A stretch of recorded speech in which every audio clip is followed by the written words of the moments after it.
Ang gator-gator nga naman ni akong singit man bagay ka naman ni tungaw. Ay, paano luwang-luwang ning kalsong ko, baga nga masarugsugan kahapon paghawan ko.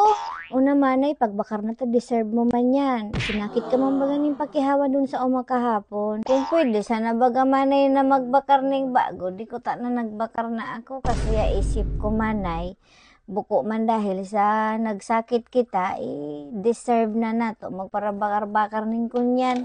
Naman ay araman baga nato na ang buhay may manyan ga reward sa ato base sa hardships, struggles o pagsakripisyo.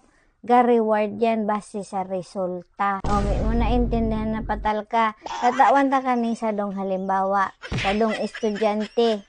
May manyan magiging valedictorian or summa cum laude dahil lang sa nag-study hard siya or nagparpuyat siya. Aram mo, naging valedictorian yon or summa cum laude dahil sa kiyang good grades.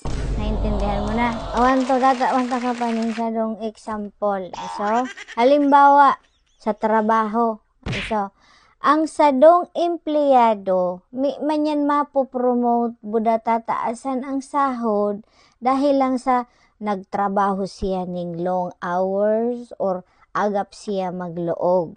Na-promote siya buda nataasan ang sahod dahil na-hit niya yung pigaburaan na key performance indicator. May mo panagit sa manay, uli ni ina niya, pabayain na, tagayin na nga. Pati aram mo, matyaga-tyaga na sa namo na kita sa impardible manay. Ano, ako ta matyaga na sa nako na sa impardible. Dito sa pigjobos na katsa. Bakar ta sa nanin bilog yung pambakar ning kalson. Bakar-bakar nin bago. Isa na siya ng pagapar kayo dan pagkakagabi. Magkalsoning katsa. Isa, oh shot. Tigbak kung tigbak.